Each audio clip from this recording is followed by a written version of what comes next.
하시나 지난 달에 이제 와서 들었을 때 그때 한 조에 한 7, 8분 계시는 줄 알고 몇 가지 이렇게 상품도 7, 8개씩만 준비를 했는데 많이 앉아 계시는 분들은 가위바위보에서 싸우시든지 뭐 하셔야 될 것 같은데 몇 개 조가 인원수가 좀 많으신 것 같으네요.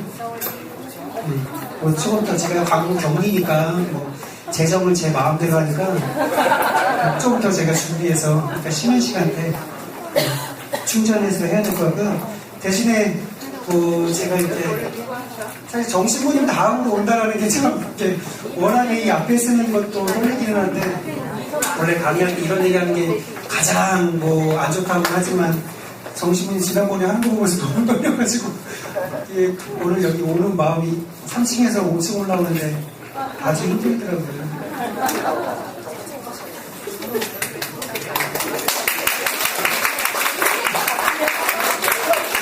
이게 더 힘들게 하는 거예요. 네. 여기 말가리타 여기 이렇게 저한테 보여주게 하시면 안 되나요? 원래 본인들은 다 아시잖아요. 자기네가 무슨 존지. 오늘 주제가 맘마 말가리타. 말가리타 저희 항상 말가리타고 불렀는데 어제 그제 한 며칠 이렇게 인터넷에 계속 이분에 대한 자료 검색하고 제가 이탈리아에 잠깐 있다가 왔었어. 인터넷 검색을 좀 해보니까 이 마르게타라고 부르는 게 맞더라고요. 근데 이게 우리가 많이 살레시아들은 말가리타라고 그냥 부르거든요. 마르게리타가 이게 맞는 것 같아요. 제가 오늘 주제로 그냥 생각한 건 이 맘마 말가리타 돈보스코의 엄마고 우리 살레시아들의 엄마다라고 얘기를 하는데 돌아가신 분 2006년에 이제 150주년 서거 150주년 행사를 했다고 하는데 그러면서 다시 한번 기억하자 그러고 그 후로 이제 몇 년 있다가 이제 가경자 올라가시고 지금 곡자 이렇게 준비하고 있거든요. 그래서 성인품까지 앞으로 준비가 되게 이렇게 쭉쭉 갈 거라고는 하는데요. 지금 이태리에 제가 10년, 9년, 10년, 11년 그렇게 있을 적에 거의 성녀로 이제 저희가 이렇게 거의 다 모든 사람들이 이렇게 얘기를 했고 앞으로도 그게 이제 꾸준히 이렇게 이어나갈 거라고 했는데 사실 지나가신 분 이야기하는 이유는 그리고 성인들을 이야기하는 이유는 그분들의 신심생활이 100년이 지나고 200년이 지나도 남아있기 때문에 그분들의 그 신심? 그렇게 생각하다 보니까 그분들의 시선, 그분들의 신심과 시선에 대해서 좀 생각해보면 좋지 않을까. 근데 제가 이렇게 수도는 20년 조금 더 살았는데요. 나중 사회생활 하다가 이제 들어왔거든요. 그래갖고 수도원이 제가 이제 좀 어려워 보이긴 하지만 20년 좀 더 이렇게 살았는데 강의해본 적은 사실 많지 않아요. 그래서 저 혼자 주제는 신심과 시선에 대해서 얘기하겠다고 하지만 말을 왔다 갔다 할 거예요. 근데 어차피 강의 끝나고 나면 기억에 남는 건 한두 가지잖아요. 그죠? 신심과 시선이라는 거에 관해서 두 개만 생각하셔서 나중에 이제 뭔 말하는지 하나도 모르겠고 집에 가서 오늘 뭐 듣고 왔냐고 집에서 자녀들이나 누군가가 물어보시면 그냥 신심과 시선에 대해서 그냥 듣고 왔어 라고 생각하시면 됩니다. 그러시면 될 것 같아요. 그리고 오늘 제가 1부, 2부 나눠서 2부에 이제 어떻게 자료가 많지 않은데 어떻게 할까 싶었는데 간단한 레크레이션을 해도 좋다라고 얘기를 하셔서 1부에서 이제 많이 피곤하게 해드리고 2부에 레크레이션을 좀 할까 합니다. 저도 나름 살레시안이라 한두 가지 이렇게 레크레이션을 할 줄 아니까 한두 가지 할 줄 알까. 맘마 말가리타에 대해서 150주년 다시 기억하고 대세기자라고 해서 이태리에서랑 여러 군데에서 이제 그 사업들을 했었어요. 2006년에 크게. 그래서 이태리어로 어제랑 그제 이렇게 쭉 보다 보니까 아무리 잘 나온 그런 거여도 우리 살레시오 협력자 양성교재 1번 있잖아요. 거의 부록에 나와 있는 이 파스칼 차베스 총장님, 그전 총장님이신데 이 총장님이 쓰신 이 글이 가장 정리가 잘 된 것 같아요. 그래서 사실 오늘 프린트 안 하고 이 책자들 다 갖고 계시니까 이걸 같이 보면 되지 않을까 했는데 안 갖고 계신 분들도 있으시다고 그래서 프린트 준비를 하신 것 같아요. 프린트물 다 갖고 계시나요? 네. 가끔 그냥 뭔 말하는지 모르고 졸리시면서 고개를 숙이실 때 그냥 펜만 그에다 얹어놓으시면 저는 이거 책을 읽으시는구나 생각할 테니까 그렇게 같이 보시면 될 것 같습니다. 사실 우리 주변에 갖고 있는 자료나 좋은 그런 게 굉장히 많아요. 근데 많은 분들 내가 뭘 갖고 있는지 잘 모르고 좋은 책을 갖고 있어도 남의 책이 더 탐나고 다른 교재가 더 탐나고 그래요. 돈 주고 산 게 더 탐나고. 근데 사실 이 양성교재 이 부록이 굉장히 좋은데 이거를 혹시 읽어보신 분 있으신가요? 미리 읽고 오신 분? 네. 엄청 좋은 상품이 있어서 이거 드리려고 했는데. 저희 분의 1 읽었습니다. 네. 괜찮습니다. 상품 얘기하고 나서 그 얘기하시면 사심이 들어가는 것들 저도 많이 해봤어서. 이 마마마리가타 생애 여기서 굉장히 잘 되는데 1부에 이 생애에 대해서 잠깐 같이 한번 살펴보면 말이 빨라서 뭐 1부가 한 20분 만에 끝날지는 모르겠지만 끝나면 잠깐 쉬었다가 2부를 길게 하는 걸로 하고 2부 길게 해서 시간이 남으면 미사를 빨리 하시면 되겠죠? 네, 이정은 신부님이 미사 하신다고 했는데 제 동생이니까 제가 이렇게 불러다가 빨리 시키도록 하겠습니다. 네, 그 부록 한번 같이 봐주실래요? 120쪽에 있고요.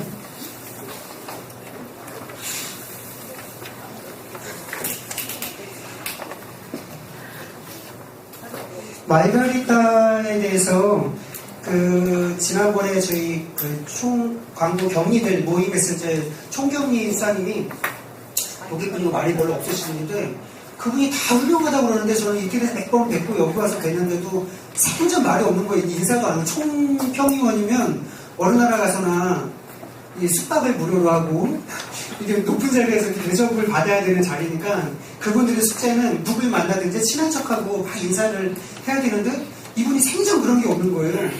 근데 여기 동아시아 격리 모임에 오셨을 적에 저희가 주최국이다 보니까 제가 이제 같이 자리를 많이 하게 됐고 이탈리아에서 지금 있다 왔어서 막 언어를 하다 보니까 엄청 용성이 깊으시더라고요. 그래서 그분이 이제 마마마이라에 대해서 해주시는 얘기를 듣고 다 적어놨다가 한번 써먹는 겁니다. 이 마마마이가리타 하면 우리가 돈보스코의 이제 가장 큰 뭐 업적처럼 이야기하는 게 이 큰 아름다운 성당 하나 남겨놓으신 거예요. 근데 돈보스코가 당시에 이 성당을 지을 때 이건 여담입니다. 이 당신이 본 모든 아름다운 성당에 있는 당신이 다닌 모든 그 이태리에 있는 많은 성당의 아름다운 것을 다 갖다 집어넣은 성당이라고 해요. 토리노 다녀오신 분 있으신지는 모르겠는데요. 이 성당이 그래서 나의 영광이 여기서부터 시작된다라는 말과 함께 돈보스코가 이루어놓은 가장 큰 그리고 노미신 마리아가 꿈에서 이 땅에다가 성당을 지으라고 얘기를 성당을 지었는데 거기 이제 피 자국이 있는 땅을 발견하게 된 거예요. 그래서 그 원인을 찾아봤더니 거기 순교자의 터전이었던 거예요. 그래서 그 밑에 이제 순교자의 무덤과 그림과 그런 게 있는데 이 돈보스코가 지금 가장 큰 이 성전하고 이 안에 들어가면 돈보스코가 처음으로 일했던 이 아이들 데리고 사목했던 발독고 오라토리오를 시작했던 곳이 정착했던 곳이 이 안에 있거든요. 이 건물을 들어가려면 여기 성당으로 들어가는 수도 있지만 다 이쪽으로 들어가요. 여기 빛이 조금 보이죠. 멀리 계신 분 안 보일지 모르겠는데 근데 여기 이쪽 편에가 서점이에요. 엘레리치라고 살레시오가 운영하는 우리 바오로 서원이나 바오로따의 서원처럼 외국에서는 살레시안들이 이게 크고 그 출판물의 수호성이 돈보스코시거든요. 돈보스코가 처음으로 인쇄기가 막 나왔을 때 인쇄기를 영국으로부터 수입해서 아이들에게 그 기술을 가르치고 그걸로 해서 취직 나가게 해주고 그리고 아이들한테 이제 그 일상 중에 기도할 수 있도록 조그만 기도문들을 이 작업복에 낼 수 있을 만한 크기로 해서 종이 켜지니까 좀 부담스럽네.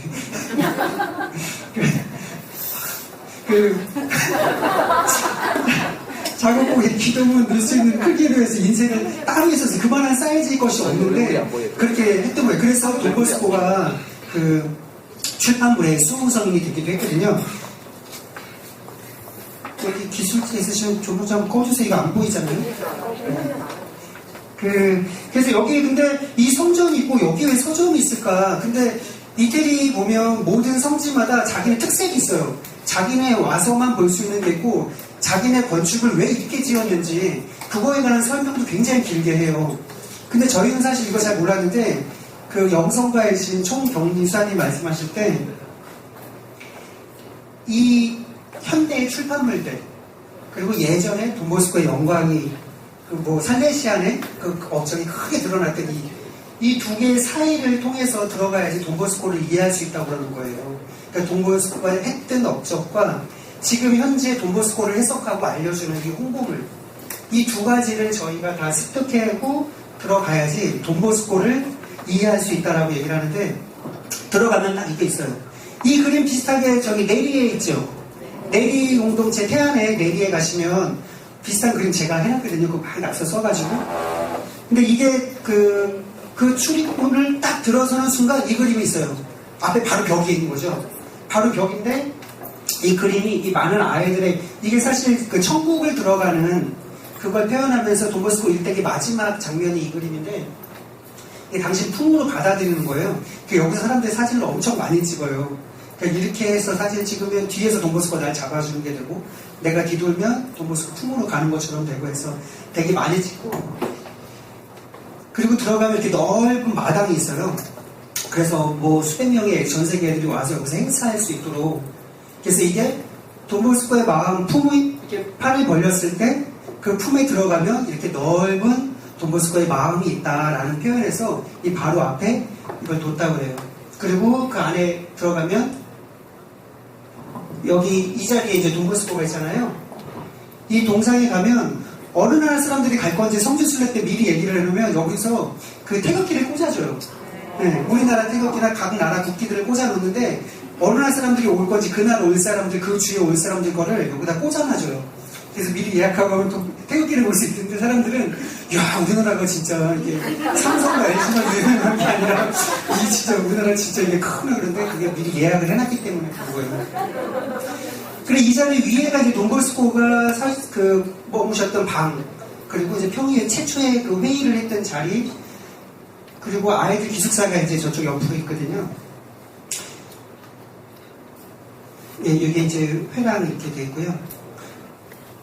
그리고 그 회랑 안쪽에 가면 이 마르가리타에 대한 게 벽에 붙어 있어요. 그리고 그 돈보스코하고 끝까지 함께 했던 그 신부님, 고백 신부님, 그분의 것도 이제 벽에 이렇게 붙어 있는데, 뭐 1788년에 4월 1일에 이제 뭐 카프릴리오에서 태어나셨다는 거고, 이 집에서 죽었다. 그 1856년 11월 25일 날. 그래갖고 이제 벽에 이제 붙어 있어요. 외국 사람들 원래 벽에 무덤들 많이 되고 그 무덤 커버를 이렇게 많이 하는데, 사실 이 자리에 무덤이 있는 건 아니고 공동묘지에 붙이시고, 그 시신은 찾을 수 없어서 사실 시성하고 시곡할 때 그게 조금 이 시신을 찾을 수가 없으니까 그런 거에 대한 이제 뭐 어려움에 대해서 좀 얘기를 했었는데, 여기서 이제 밑에 써 있는 게 제가 완역을 할 수가 없어서 이걸 싹 가리고 이렇게 그냥 썼는데요. 여기 써있는 내용이 대체적으로 이제 마르가리타는 이곳에서 10년간 가난과 일과 기도로 성 요한 보스코와 함께 살았다. 어머니의 모성애로 가난하고 버림받은 젊은이들을 입히고 먹이며 주님을 경외해야 할 것을 가르쳤다. 이렇게 이런 뉘앙스의 글이 써있습니다. 거기 나가면 안 돼요. 이게 필름 번역이기 때문에 정세준 씨는 보면 또 큰일 납니다. 그리고 나서 뒤를 돌아가면 이 돈보스코 방으로 가는 계단이 나와요. 지금은 이게 옛날 사진은 이게 열려져 있는데 여기가 지금은 다 벽으로 막혀져 있는데요. 이 안에 이렇게 들어오면 첫 번째 맞이하는 게 돈 루아예요. 돈보스코의 방으로 가려면 제일 먼저 우리가 알아야 되는 건 돈 루아라고 해요. 루아가 일의 창립자로서 돈보스코 라면이라고 하고서 그걸 그대로 고집해서 시켜나가고, 그때 몇 나라에서는 아예 난 돈 루아의 살레시오를 원하지 않는다 라고 해서 뭐 떨어져 나가기도 했었대요. 그러니까 너무 고지식하게 시대가 변하고 한참 지나는데 왜 새로운 문물을 받아들이지 않고 새로운 변화를 시도하지 않냐 그러는데, 이 돈 루아가 항상 돈보스코라면 이렇게 했을 것이다.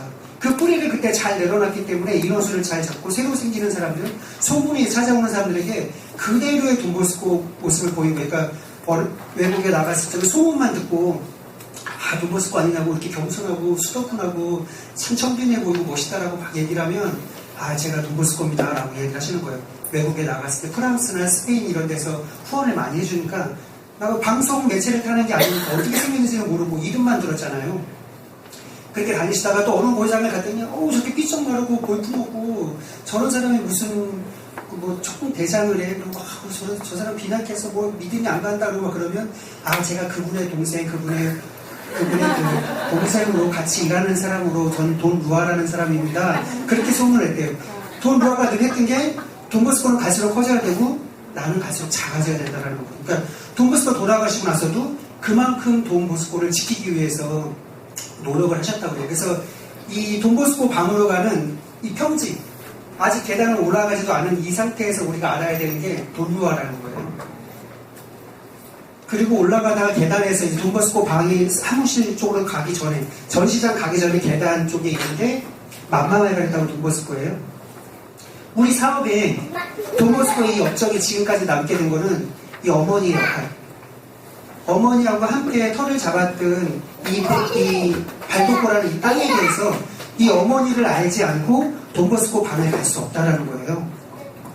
그래서 우리 사무실로 꺾어지기 전에 계단에 이게 크게 그려져 있어요. 그리고 그 사무실 딱 들어가면 바로 다미 알마스 체플라톨레라고 써있죠. 이 뜻 아시는 분? 네. 네. 이렇게 네. 나머지 나에게 영혼만 주고 나머지는 다 가져가라. 뭐 쉽게 그 얘기죠. 바로 하시면 여기 상품들 많이 갖고 왔는데 이게 드릴 분이 없네요. 이게 도미니코 사웨오가 돈버스코 만나러 왔을 때 바로 요거를 본 거잖아요. 돈버스코 사무실 딱 들어오자마자 바로 보이는 게 이거였던 거예요. 네. 그리고 돈버스코의 방. 그래서 여기 살레시안하고 같이 가시면 얘기 잘하면 저기 문 열어주기도 해서 침대에 한번 앉아보라고 얘기도 하고 그러더라고요.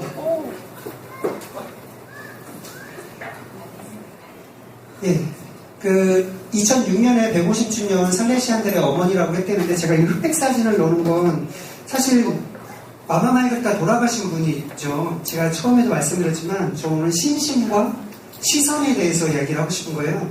이분이 이렇게까지 오랫동안 우리한테 다시 되뇌어지고 다시 기억하는 건 사실 많은 형제들의 부모님이 있었고 많은 동역자분들이 있었는데 이 어머님에 대한 걸 우리가 많이 기려요. 10년밖에 같이 안 하셨는데.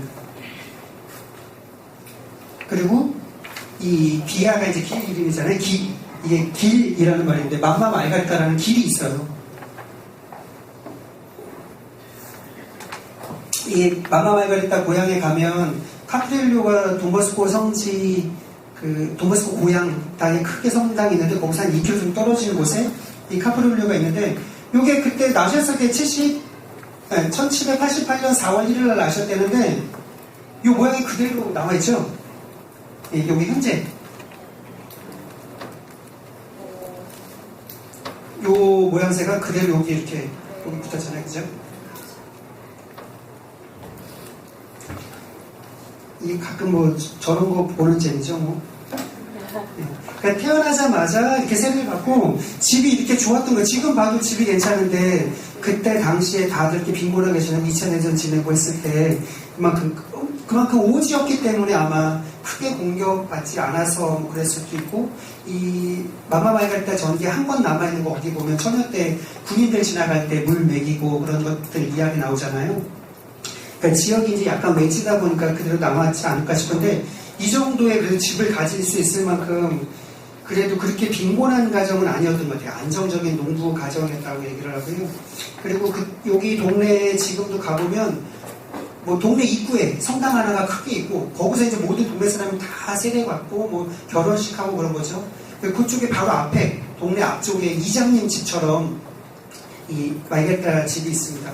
근데 거기 이제 동네가 너무 작다. 언덕배기 위에 이렇게 있다 보니까 옛날에 외세 침략 때문에 이태리나 이런 데는 다른 나라는 제가 안 가봐서 모르는데 밑에 쪽에 사는 사람은 좀 가난한 사람들이고 위쪽에 사는 사람들이 부자였다고 그러더라고요. 그래서 가급적이면 높이 그래서 뭐 홍수 침해로부터도 이제 좀 살고 외세 침입으로부터도 좀 이렇게 피하기 위해서 위에 살았다고 그러는데 거기도 가면 위에만 이렇게 동네가 있다 보니까 거기 학교가 없는 거예요. 그래서 마르가리타가 읽고 쓰기 배우지 못했다고 121조 위쪽에 나오죠. 근데 성당에서 이제 강론과 교리를 이제 주로 들으셨다고 그러고 그리고 여기서 이제 2km 떨어지는 곳에 아스티라는 곳에 거기서 이제 백이라는 동네에서 프란치스코 이제 초문을 이제 받잖아요. 3살짜리 아이가 있는 그 남자에게. 근데 이 아스티라는 지역이 돈보스코가 처음에 아이들 공부 가르치고 오라토리를 왔다 갔다 하게 한 적에 제일 먼저 와서 기숙생이 된 애가 아스티에서 온 애예요. 너 어디서 왔니? 이렇게 저 아스티에서 왔어요. 라는 이야기가 있어요. 그 아스티라는 얘기를 저 돈보스코가 어떻겠어요? 자기 고향 사람이 온 거잖아요. 그 멀리에서 아이가 거기 어디죠? 또리노에서 이렇게 외지에 와서 고생을 하다가 잠잘 자리가 없고 모든 애들이 이제 저녁이 되면 잠자는 자리가 있는데 그 형무소 같고 너무 지저분하고 더럽고 그것도 인원수가 제한이 있어서 더 이상 못 들어가고 하니까 비 오는 날 돈보스코한테 와서 이제 낮 시간에 애들이 왔다 갔다 하는 얘기를 듣고 걔가 찾아가서 이제 물 두드리고 하룻밤 재워주세요. 그래서 그 애가 이제 아스티에서 온 거예요. 그때 말 갖다가 1812년 6월 6일날 결혼했대는데 뭐 계산해보면 1788년생이니까 한 25살, 24살 그 정도 되지 않았을까. 그리고 나서 이제 3살짜리 그 아이가 다른 첫 부인의 전처의 아이가 있었는데 그 다음에 이제 요셉이라는 아이를 낳고 주세페가 이제 요셉이라는 말이거든요. 그리고 2년 후에 1815년에 요한을 낳죠. 그때가 28살 때. 이게 제가 계속 이제 말가르타에 대한 나이 얘기를 하게 될 거예요. 근데 그냥 연수만 얘기를 하면 이게 기억이 하나도 안 남고 뭐 느낌도 없어요. 근데 그 나이 때 나는 어땠나라는 생각을 하면서 같이 들으시면 어떨까 싶습니다. 그래서 33살 때 이 프란치스코 갑자기 죽어요. 근데 이 요한 아빠가 갑자기 죽게 된 게 너무 열심한 사람이었어요. 이 사람이. 그래서 지금 우리한테 남아있는 돈보스코 여기가 나의 집이다라고 해서 돈보스코 고향에 가면 남아있는 집이 하나 있는데 사실 그게 사람이 사는 집이 아니라 마구간, 소외양간으로 쓸만한 그런 건물로 농지 옆에다가 지어놓은 건데 마을 외곽에다 지어놓은 건데 그걸 요한이 사요. 예, 돈보스코의 아버지가 그걸 어렵게 돈을 벌어서 그 집을 마련했는데 이 집 마련해놓고 나서 그 집도 뭐 그냥 한꺼번에 다 못 사잖아요. 어느 정도 모두 잡히고 하다 보니까 돈을 갚아야 되는데 그러다 보니까 너무 열심히 일을 하게 됐고 그리고 이게 언덕 꼭대기 쪽에 있는 곳이라 이 떼약볕에 너무 덥다 보니까 낮에 열심히 일하고 집에 들어와갖고 약 반지하 정도의 그 포도주 창고가 있는데 그 이태리 사람들은 식탁에다가 늘 포도주하고 올리브유 올려놓고 먹거든요. 근데 포도주를 꺼내러 간 거죠. 반지하에 막 땀 흘리고 그 떼약볕에서 일하다가 땀을 흘리고 거기를 내려가다가 급하게 내려가서 빨리 갖고 나와서 식탁에 이제 그 봉사를 해야 되니까 반지하에 내려갔다가 헉 하고 뭐가 찾아온 거죠. 이 기진맥진한 상태로 막 열심히 일을 하다가 아주 뜨거운 떼약볕에 있다가 반지하로 훅 들어갔다가 나오는데 멈칫한 거예요. 그때 그 병이 걸려서 뭐 몇 개월 안 돼서 요한 아버지가 돌아가시게 되죠. 그래서 지금도 그 반지하 자리에 이제 뭐 농작물 전시관처럼 이렇게 꾸며져 있는데 사실 그게 그렇게 뭐 크게 깊은가라는 생각을 하는데 전체가 다 떼약볕 치는 곳에 거기 이렇게 땅 밑으로 이렇게 지하로 들어간다라는 게 그게 저도 아직은 젊어서 잘 모르겠지만 기력이 세해서 막 힘들 때 완전히 기진맥진해서 그렇게 될 때까지 일을 하다가 들어와가지고 그렇게 했다라는 게 요한 아버지가 돈보스코 아버지가 얼마나 열심히 사셨나라는 이야기를 하고요. 그리고 여기 시어머니가 계셨는데 이 시어머니에 대한 이야기는 사실 한 번도 안 나와요. 돈보스코가 여러 가지를 기억해서 다 얘기를 하는데 사실 손주면 아들 셋이잖아요. 근데 이게 시집 갔을 때 그 할머님이 60대라고 그랬거든요. 근데 우리가 대체적으로 이렇게 따져봤을 때 근데 이 할머니에 대한 이야기가 하나도 안 나오는데 돈보스코 신학교 가기 전에도 할머니에 대한 뭐 식탁이 있었다는 이야기 정도는 나오는데 그 후로 그런 이야기가 없어요. 그리고 아프셨다라고 하는데 그 돈보스코 이걸 가르쳐주는 분은 그때 그 할머님이 연로해지면서 치매가 오셔서 뭐 그러지 않았나라는 이야기를 원래 성인 하나가 만들려면 주변 조사를 다 하거든요. 그 학교나 뭐 동네 사람들의 증언이나 이런 걸 다 받다 보니까 그래서 뭐 그렇게 전해지는 이야기로서는 치매가 드셨던 것 같다는데 그럼 할머니가 치매가 일찍 드셔서 그래서 이게 손주들한테 사랑을 안 주는 돈보스코는 자그마한 시선과 이야기조차 다 기억하면서 그 문서체로 오라토리오 회상록에 글을 쓰거든요. 근데 할머니에 대한 이야기가 하나도 없는 걸로 봐서는 이 어머니가 책임지고 살았던 게 얼마나 클까라는 생각이 좀 들더라고요.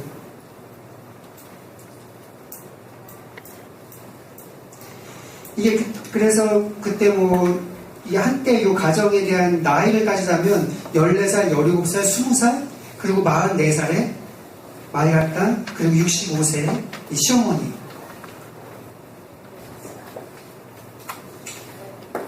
이때 그 안토니오가 이제 집을 나가게 되죠.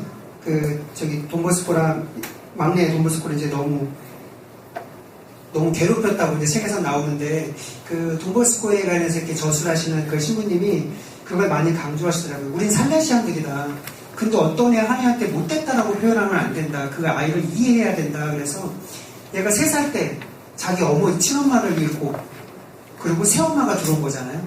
그리고 새엄마가 와서 1년 지나서 하나 낳고 또 2년 지나서 또 하나를 낳고 그러니까 이 동생들이 자기도 이제 4살 먹고 5살 먹고 6살 먹으면서 자기에게도 관심이 필요한데 새엄마가 와가지고 3살 때 기억 가끔 하는 사람들이 있어요. 초등학교 되면 어려서 기억들을 하는데 얘는 사춘기 내내 어려서의 기억이 있고 이 애들이 이제 하는 행동들을 보면서 자기랑 기질이 다른 것도 보게 되잖아요.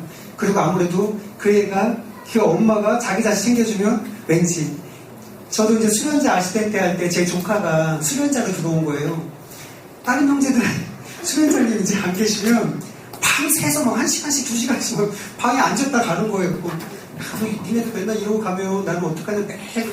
근데 제 조카가 이제 한 번 오면 나머지 형제들 잠 안 자고 이 문 앞에 와서 무슨 얘기를 하든 조카가 들어가더니 30분을 앉았다, 뭐 40분을 앉았다, 막 시간 자기는 뭐 1시간, 2시간 앉았다 가는데 그 조카애가 맨날 나는 수련장님만 있고 부수련장은 나한테는 없었다. 아시텐트가 없었다. 나는 외롭게 지냈다. 맨 누나한테 가서 이제 막 그거 읽더라고요. 근데 뭐 조카 이제 다 커서 이제 그렇게 지금 어린애들은 그거 얼마나 그 마음이 그렇겠어요. 젖 한 번 물려도 왠지 뭐 젖꼭지를 빨아야 되는 3살이지만 그래도 지 동생들이 이렇게 사랑받는 거에서 실샘이 좀 있었겠죠. 뭐 질투심도 있었을 거고 그리고 사춘기를 지낸 친구인 거예요. 그러다 보니까 그 아이가 틱틱거리고 너도 니네 일을 해야 된다라고 이야기를 하는 게 사실 마마마이가레타가 교육할 적에 니네가 할 수 있는 일은 니 나이 때 맞는 일들을 하라고 가르쳤거든요. 그래서 뭐 3살 때부터 뭔가 나무 장작대기 가지라도 주워오도록 하고 5살 때 되면 빗자루질이라도 하게 하고 6살 때면 군불이라도 떼게 하고 이런 나이에 맞는 일들을 늘 시켜왔는데 이 안토니가 볼 때는 그게 너무 가당치도 않는 거죠. 자기는 지금 당장에 이런 일들을 하고 있으니까. 근데 주세페는 또 굉장히 조용한 사람이에요. 돈보스코 바로 위에 그 2살 타울의 형은 주세페에 대한 기록은 빨간 십자가 정도로밖에 기록이 안 남아있어요. 이 집을 사거나 뭐를 했을 때 자기가 글을 쓸 줄 모르니까 빨간색으로 자기 십자가만 표시했다고 그래요. 빨간 펜을 들고 다니지 않았을까 막 그런 이야기를 하시는데 땅 문서를 계약하거나 뭐 할 때 그래서 늘 조용하고 눈에 띄지 않았던 사람이다. 그리고 돈보스코가 소품 받고 그 고향에 놀러 갔을 적에도 자기 집 한켠을 성당으로 해줘요. 집이 크지 않았는데 그래서 애들하고 미사할 수 있게 그 로사리오 성당이라고 해갖고 아주 이쁘게 또 꾸며져 있는데 손재주 좋았던 목수였지 않았을까 막 얘기도 하는데 부인이 이제 음식을 잘해서 식당을 운영했다고 그래요. 지금 남아있는 그 집의 건너편 쪽에 바로 맞은편에. 근데 이 안토니오가 뭐 이렇게 사춘기만 지내고 어떻게 뭐 그냥 사춘기니까 이해하자. 근데 얘가 사춘기를 지내고 20살에 이제 지금 나가서 결혼을 일찍 해요. 그리고 7자녀를 낳다 보니까 이 안토니오가 그 바로 앞에 집을 사요. 그래서 여기 그 소매양간으로 쓸만한 그곳을 얘네 아버지가 사다 놓고 돌아가셨잖아요. 그 집을 이제 자기 집을 쓰다가 결혼하면서 요셉이 바로 앞에 이사가서 거기다 식당을 차리고 있고 이 안토니오가 바로 앞에 이사가서 거기다 가정집을 꾸리고 그냥 이 논밭에서 엄마랑 같이 그 밭에서 일을 했던 거예요. 그러니까 집을 가지고 있었고 거기서 어머니를 공양을 하고 있었죠. 근데 돈보스코가 이제 막 위대해지고 커지고 도우미신 마리아에 대한 막 신심을 가리키다가 보니까 이 안토니오가 자기 집 터를 내줘요. 거기다가 성당을. 그래서 지금 거기 성당에 가면 그게 원래 처음에는 도우미신 마리아 성당, 그 또리노에 세워졌던 큰 성당이 원래 그 자리에 있었는데 그 도우미신 마리아 성당을 크게 짓고 로사리오 성당이라고 다시 개명하면서 성당 그 이름만 좀 바꿔놨었는데 거기 가면 지금 요셉 집터하고 이 안토니오 집터에는 그 성당이 하나 세워져 있어요. 그만큼